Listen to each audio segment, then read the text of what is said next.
Hi there, and in this video we're going to be walking through Prophix One cash management, our latest reporting our customers and our prospects on tracking cash on a more granular level.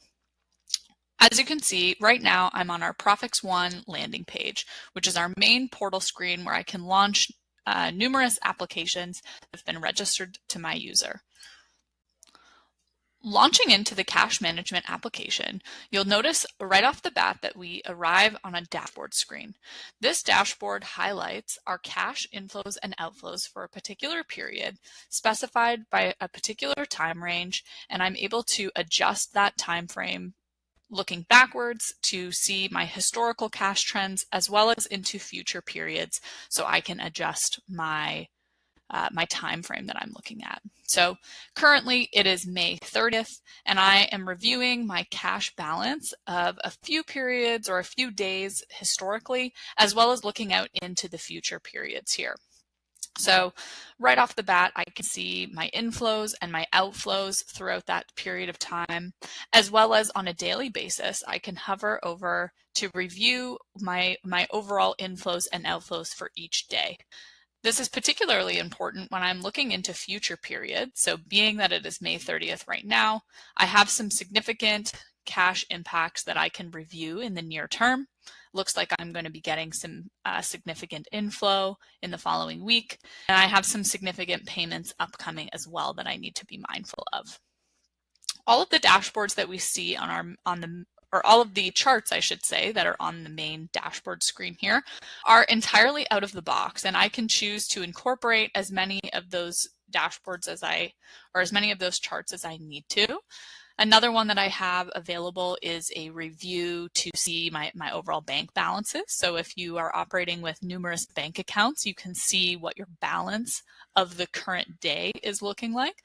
So if you need to, be mindful of certain payments that you have upcoming that are always paid out of certain bank accounts, then you can actually plan ahead and make those account transfers that you might need to be mindful of when those payments are going out. So great snapshot here. And then we also get into some granular breakdowns where I can actually see, based on my inflows and outflows, what is my general mix of, what is actually happening from an inflow perspective? Or from an outflow perspective, the majority of my outflows this month or this day related to payments to suppliers? From an inflow perspective, where is my cash actually being collected? And even from a partner standpoint, this is where I can actually drill into my specific supplier or customer related information. So this is all driven from how we import the data into the solution and how granular that your subledger detail is at tracking your kind of vendor and customer information as well. All of these charts are interactive, so I can actually drill into a particular subset. I can adjust the parameters here to look at different breakdowns of my information. But this is all our initial kind of snapshot view of our daily cash balances going into the future. I want to dig into kind of my future projections here. So I'm going to dive into a more detailed look at our cash flow. And once again, we're looking at that same time frame we were just looking at on the dashboard. But in this case, it's actually bringing in my various cash flow buckets so I can drill into where my inflows and outflows are actually taking into account and compare that to my bank balances. Here, if I drill in, we can see that those banks that we saw on the previous dashboard screen are also visible here. And we can see very clearly, so today is May 30th as I'm making this recording. That's recording our current position.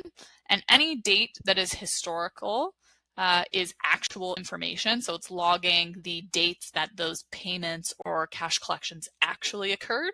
And then any dates in the future, the system is recording as projections. So it's using supposed payment dates or settlement dates on when that cash is anticipated to be cleared from how we imported the information from your subledger. So if I drill into a bucket here under operating, again, we can classify the categories here based on your GL structure. So however you want to categorize your various cash inflows and outflows, this is entirely configurable to align to your chart of accounts that you're using. So I have some information here in my future periods upcoming, and I can drill into sales revenue. So similar to our other applications across the platform, we can drill into that transactional detail. And of course, this information here that is supplied as to what payments or collections are occurring is entirely configurable. So again, I have a little bit more information here where I can start to see what entity, what customer this is related to. So it looks like I am getting some payments collected from Pearson Group in this example. So very easy to drill into that transactional detail as well. The other thing that I can do on this view is, once again, we have our charts available to us down below. So if I want to see more holistically, I drilled into that transactional detail to get information across my trading partners, but I can also look at that same kind of donut view of, overall across my inflows for that time frame, again, that we specified up here. And I can always adjust this. It's a sliding scale, so I can expand, the time frame that I would like to look out into the future to see, maybe in the next 2 weeks, are there significant cash payments that I need to be mindful of. It looks like on the 9th, I'm going to be making some significant payments here from an outflow perspective. So something I need to be mindful of as well.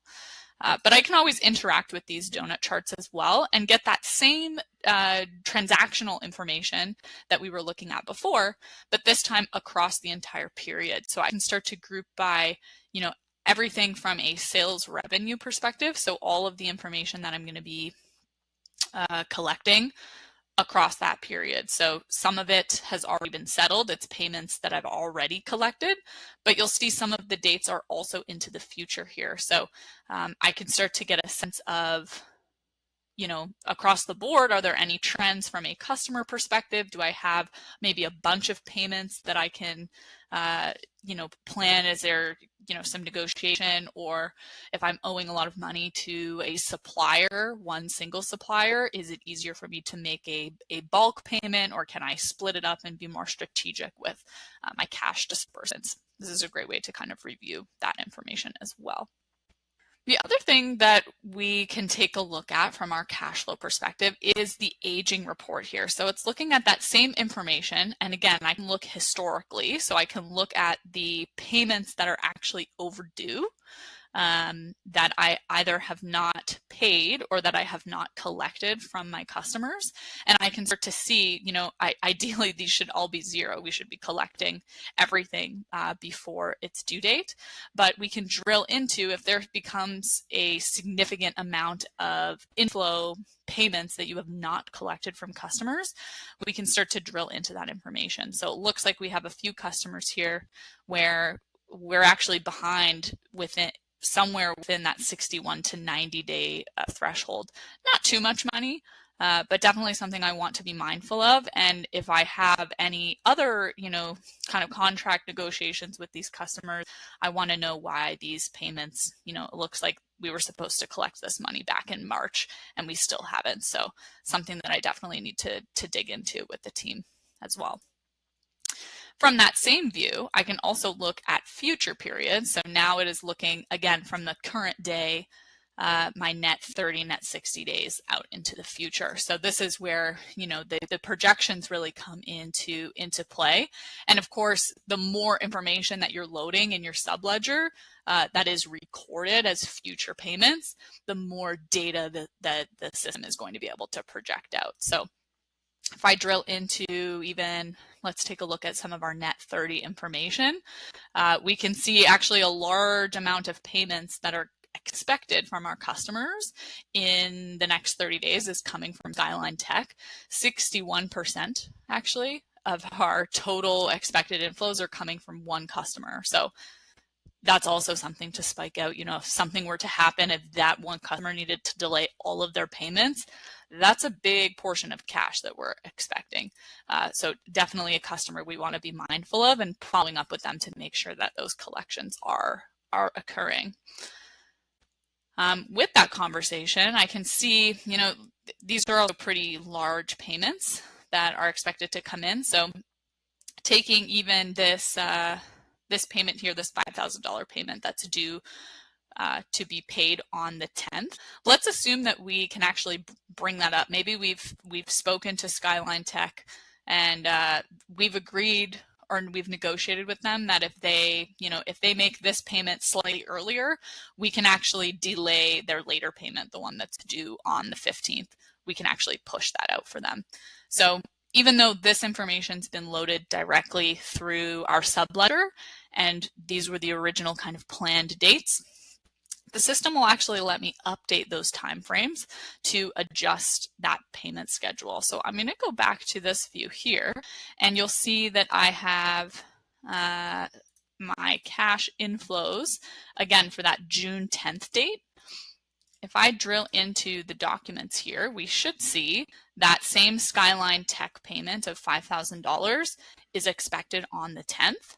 If I want to adjust that, I also have the option to be flexible with the due dates here. So let's assume instead of the 10th, we've actually negotiated to pull that payment up. They're going to actually make that payment to us next week and then delay maybe the other payments that they've given us. So we can layer on those adjustments, and it's actually going to, now you'll see the documents that reflect payments on June 10th. That document has now disappeared and has moved up to June 6th. So if I go now to our June 6th revenue collection line, you'll see now here we have our Skyline.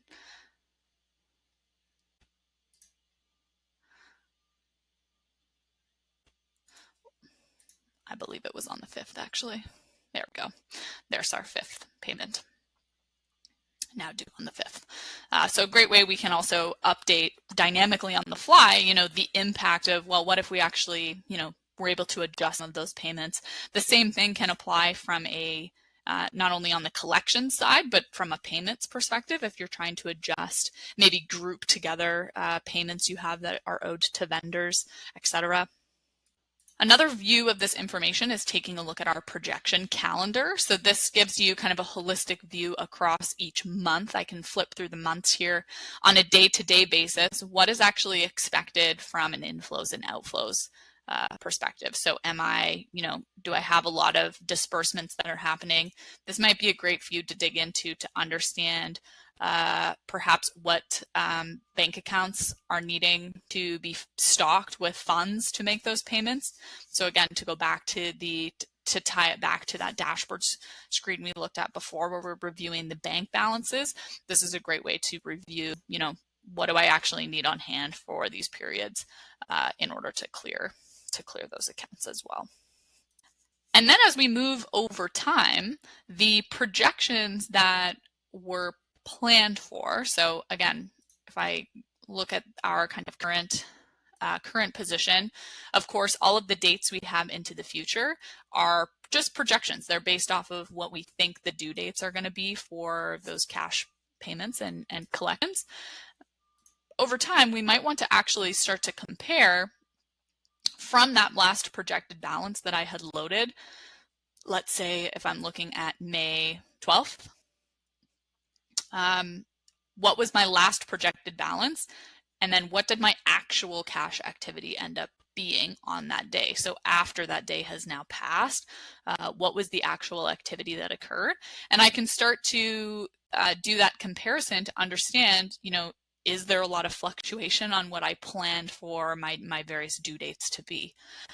This can give you some insight, especially we can quite easily, all these reports that we're looking at, by the way, are fully out of the box, but I can filter them to look at a subset of information that I kind of want to drill into. So maybe for a particular customer, we were talking about Skyline Tech before, perhaps I want to see over time, how accurate have my projections been in the past? Have I actually needed to make a lot of adjustments to the payment timelines that we originally negotiated?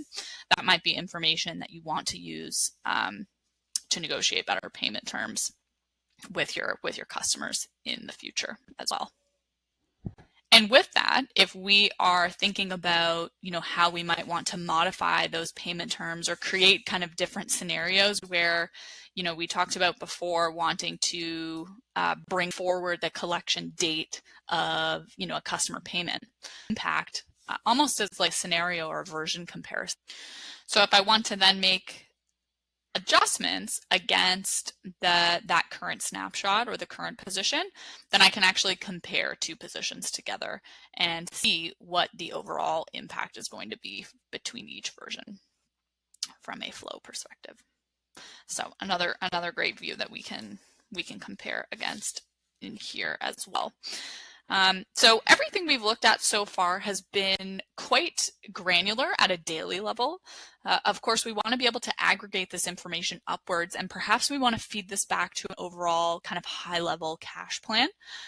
So this is where the financial planning tab comes into play. It actually is going to aggregate your forecast or aggregate your cash flow for future periods based on the projections and the additional kind of adjustments that you might have layered on top of those projections for future months. This information can then be fed back to your FP&A Plus application to do your kind of overall full comprehensive financial reporting, where you might need to link together your P&L, balance sheet, cash flow information. This is now has built for you your detailed direct cash flow impact. And if there's additional adjustments, like maybe there are kind of larger scale funding initiatives that you are thinking more like long-term on a monthly basis, where you're going to be borrowing cash to do, a large scale investment project, things like that, that has material impact again across your three financial statements. So we can translate and bring the summarized information on a monthly level from your cash flow into your cohesive reporting and planning needs within FP&A Plus. And that really is the power of having, once again, another application supported across the platform, this time offering very detailed support from a direct cash management perspective.